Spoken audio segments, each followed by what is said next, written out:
Sports. It's who we are. It's what we do. It's how we roll. It's wins and losses, highs and lows. It's effort, respect, and dedication. The High School Sports Beat. Sports. It's who we are.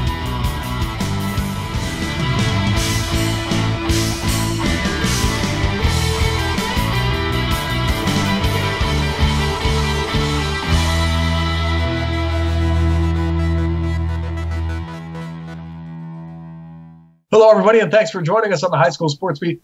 I am Dave Yates. We continue our look back on 10 years of covering Section 5 sports with this story from October of 2013. Here's Bill Pucko. Which brings us to Brockport, and a football story we're getting considerably better at telling. We call it Inherent Risk.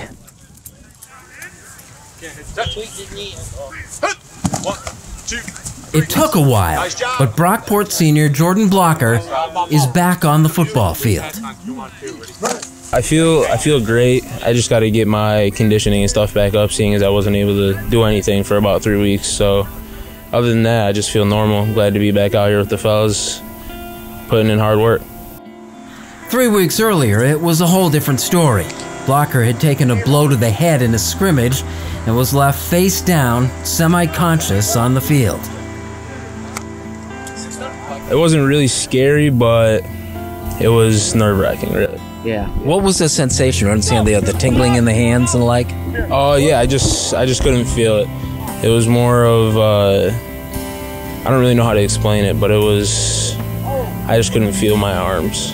You're standing in the stands, and you know, at first it's like, oh, whose kid is it? And then when you realize that it's yours, you know, your heart just drops to your feet. And when I saw the cell phone go up and I knew they were calling another ambulance, that's when I knew that I needed to be on the field. You knew your mom was out there. Did she say anything to you? Oh, yeah, she held my hand. I forget what she said, though. I think she just said it was her. I know on one hand all the precautions are reassuring, but it's also a little unsettling to see his head stabilize like that. So what's going through your mind when you see all this? Oh, well, you know, all the news stories, you think about kids that have, you know, been hurt, that have been paralyzed, and, you know, that's really the first thing that goes through your head is I hope that this is something that, you know, is not life-changing. Blocker was immobilized, placed in a neck brace, and carried from the field. Let's see, I remember getting into the ambulance, being put in the ambulance. That's about it. How was the ride? It was all right. The guy, he messed up on the IV twice. That hurt pretty bad. It left a pretty big bruise. I told my mom that the guy had stabbed me when I got to the hospital. Gallows humor aside, all wasn't perfectly well for Blocker. There were issues to overcome still. Concussion issues. 10 years ago, you had just had a headache. You might have sat out for a little while and came back in. Now our school, and just about every school in Section 5, takes a computerized baseline test for concussion prevention, just in case someone does have a possibility of having concussion, that they'll take it and it'll tell them if they're up to their baseline. If they think they're a little bit delayed on their answers and stuff, it'll err on the side of caution, and we'll have them sit out. If you add up all the forces that happened with over the 2,000 hits, and just you were to jam it into one, it's like falling out of an airplane. It's that much force that goes to the brain. Dr. Jeff Bazarian is a concussion specialist at the U of R Medical Center. Bazarian is on the cutting edge of research in the study of neurodegeneration, especially as it applies to football. He's working on a blood test that will detect the presence of a concussion and take the guesswork out. He sees injuries like this all the time. He treated Jordan. If you have symptoms of a concussion and you're not getting better within a week, seek a concussion specialist. They're in Rochester, Buffalo, Syracuse. You just gotta seek them out. Don't wait. Blocker had to get past Bavarian before he could get back on the football field. Well, they said don't spend too much time with screens. Don't spend too much time looking at a TV or looking at a cell phone or texting, especially. So you took that all pretty seriously? Yeah, I tried to slow down on all of that and just give my brain some rest. Blocker's physical therapy sessions aren't over, but he was back on the football field. The fact that it took 3 weeks means we're taking a little better care of our kids. But this is tricky business, and the stakes are high. All right, so I'm a parent, I got a kid wants to play football, and I have some reservations, and I come to you to ask for what you think. What do you tell him? Well, I'd say there's lots of positive things about football. If the game is played right and safely, I think it can be right and correctly. It can be a safe sport. But I'm leery about it because of what we see in our research, that there's players that have subconcussive blows, never complain of a problem at all, but have some low-level damage on their MRI scans. So I'm concerned about that. Right now, we don't know how to prevent that. So I'm a little nervous. I guess I would kind of advise you with caution. If you really want to let your kid play, if there's lots of good reasons, just do it with caution.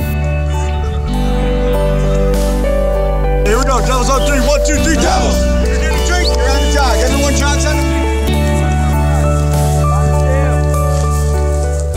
Dr. Bazarian suggests that parents be especially vigilant when it comes to youth football, which doesn't have the same standardized procedures that the high schools do. Jordan Blocker, meanwhile, continues to play and play well at Brockport and plans to play at college next year.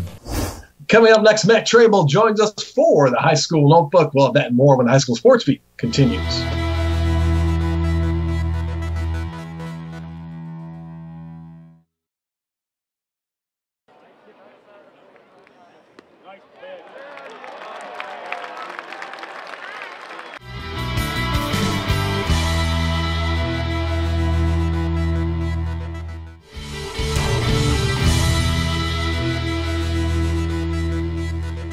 Hello, everybody, and welcome back once again to the High School Sports Beat. I'm Dave Yates. It is time now for the High School Notebook, and that means it is time once again for Matt Trabold to join us. Matt, thanks for joining us and hopping on board once again. Thanks for having me on. Hey, let's talk a little bit about an epic final to girls Class AA. This thing is like straight out of Hollywood, isn't it? What a story. I mean, so the 2020-2021 high school sports year has obviously been forced by COVID-19 to look so different than usual. So it was a welcome sight to behold, having sectional championships recently and a few sports actually able to happen this fall, including girls soccer, boys soccer. On that note, it is hard to get a more unique, you mentioned a second ago, and interesting high school championship matchup and storyline going in, and then also the big game itself in the Class AA girls soccer final between top seed Hilton and Fairport, the 3 seed. The Cadets achieved the 1 seed in the first year in the program for new head coach Rick Trabold. And get this, Trabold and his coaching counterpart in this title game in Fairport's Tom Natale were the best man at each other's weddings. Absurd, awesome, storybook.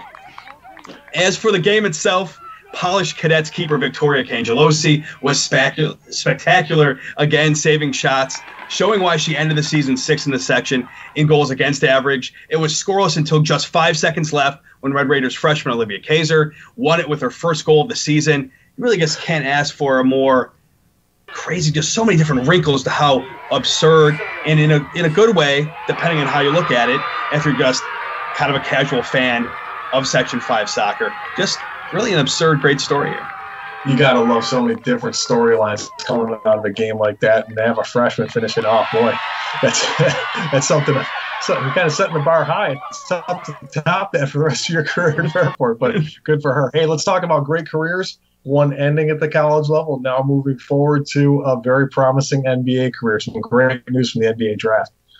Yeah, so what a night for Rochester basketball, Rochester sports in general, and Rochester as a whole. Wednesday, November 18, 2020 was the 2020 NBA draft. It was basically a definite former McQuaid Jesuit night. Isaiah Stewart was going to be a first-round pick. The bigger question was, though, if he would be the highest ever NBA draft pick from Rochester. A number of projections from national outlets had him going in the mid to late 20s, but if anyone in this draft class had a chance to rise, that was Isaiah due to its work ethic, mentality, and such an NBA-ready body. The Pistons pick him an impressive 16th overall, a 16th overall pick that changed hands twice on draft day from Houston to Portland, and then during the draft itself, Detroit moving up with a trade with Portland. A couple local basketball coaches were by his side when he was drafted, Bishop Kearney girls coach Kevin Shepard and Fairport boys coach Scott Fitch.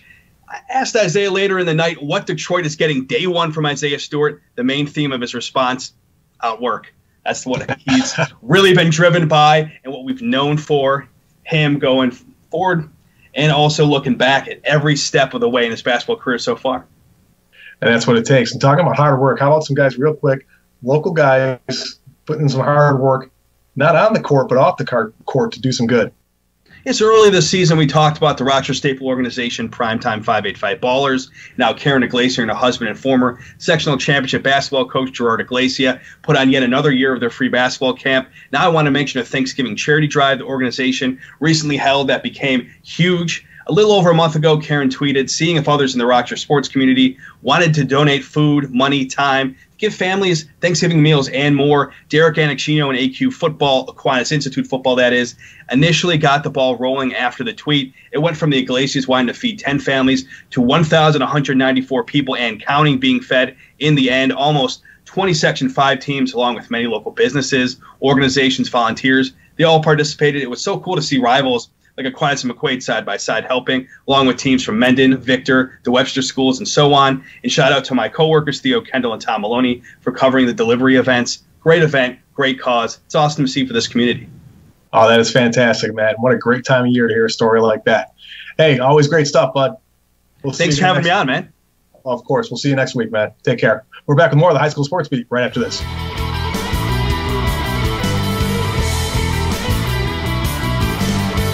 Coming up next, it's Kyle O'Gara with the Making the Grade nominees, and later on, I'll look back at one of our area's biggest events, the McQuaid Invitational. We'll have that story when the High School Sports Beat continues.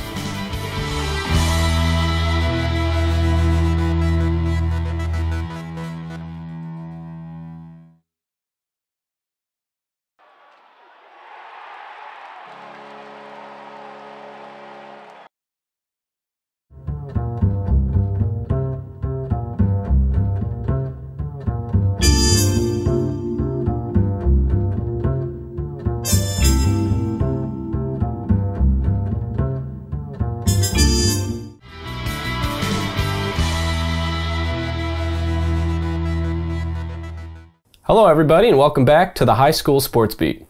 I'm Kyle O'Gara.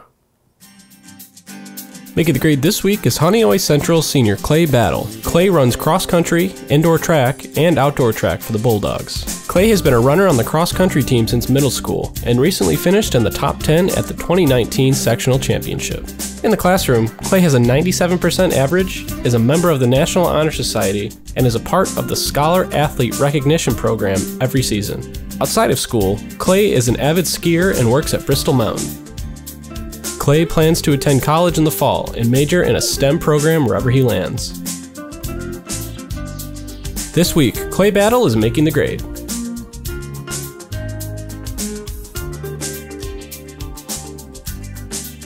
If you have a student in mind for our Making the Grade segment, we want your nominations. Send them into mtg@rocksportsnow.com. Now here's Dave with the Section 5 Spotlight. Thanks, Kyle. Here are some of the athletes, teams, and coaches making news in our Section 5 Spotlight. Well, congrats to the Brighton girls swim team for winning the Class B championship. It was the 4th straight title for the Barons. Meanwhile, the Pittsburgh girls, how about this? They won their amazing 19th consecutive Class A title. Victor's Erin de Hollander was named Division I Swimmer of the Year. The sophomore finished 14th at States last year. And finally, Edison Tech's Daisha Fair was named the preseason Big Four Women's Player of the Year. The UB sophomore was the MAC Rookie of the Year last year when she averaged 22 points a game. Coming up next, the McQuaid Invitational and a record-setting time from one of Section 5's best. Well, that story when the High School Sports Beat continues.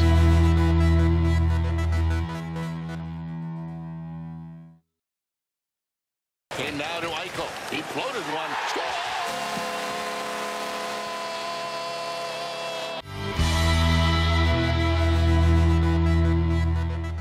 Welcome back, and thanks for joining us on the High School Sports Beat. I'm Dave Yates. We flash back now to September of 2013 and the 49th McQuaid Invitational. Here's Bill Pucko. Running just over 1450 right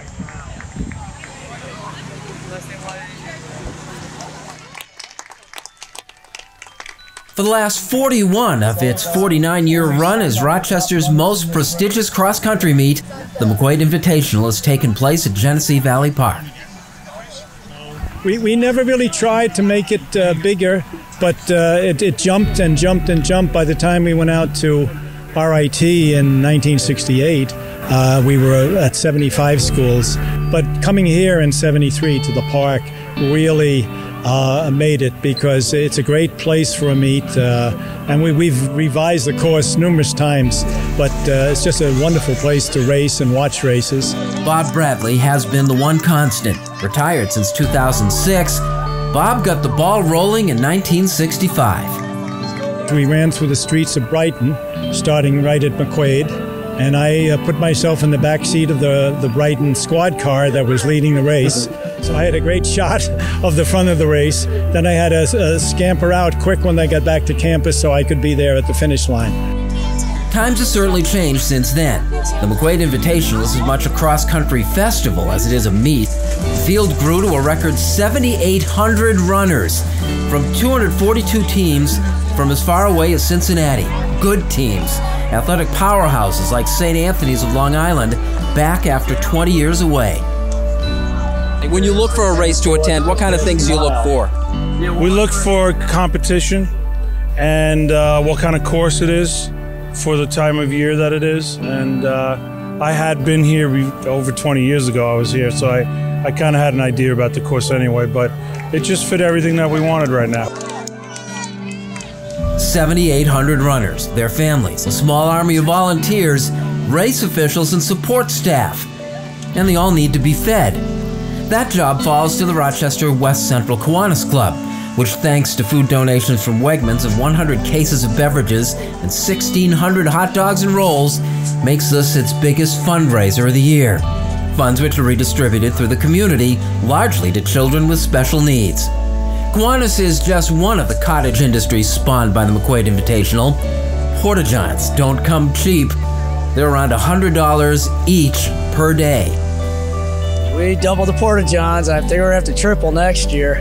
The crowds keep growing. You got to grow with the supply and demand, I guess. Several college cross-country teams use the park on race day as a valuable recruiting tool. Sell me on Fisher. I'm a runner. What do you tell me? We're a new program that the school is actually funding very greatly. They see track and cross country as a main priority. We're getting great funding. There's tons of coaches with lots of experience, and you can be something new. It's part of something new. We're the first time, so you can come in, set records, and set the face for the program. So come to Fisher. The McQuaid volleyball team was here in force and in pink, ready as always to lend a hand.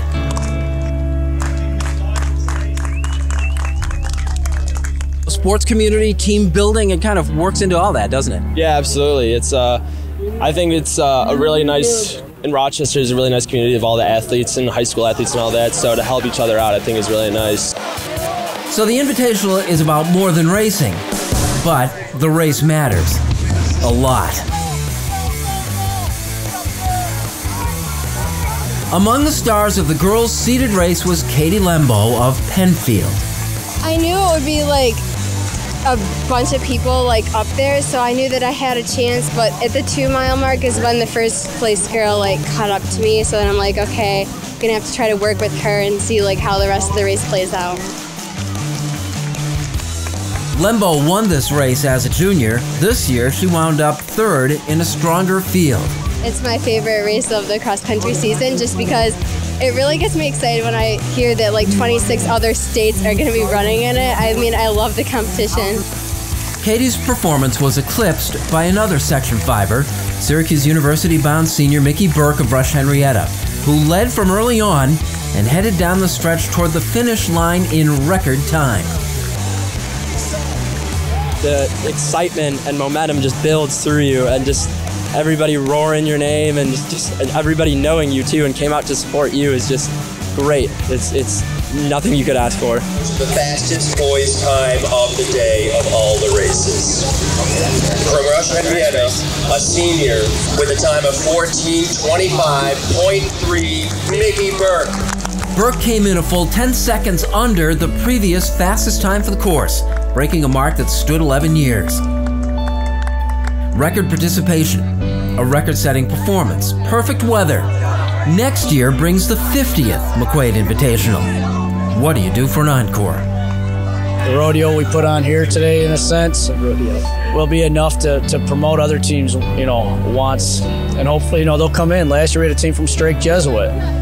This year we brought in St. Anthony's, who hasn't been here in 20 years. But when you look at who's coming, it makes it worth the while.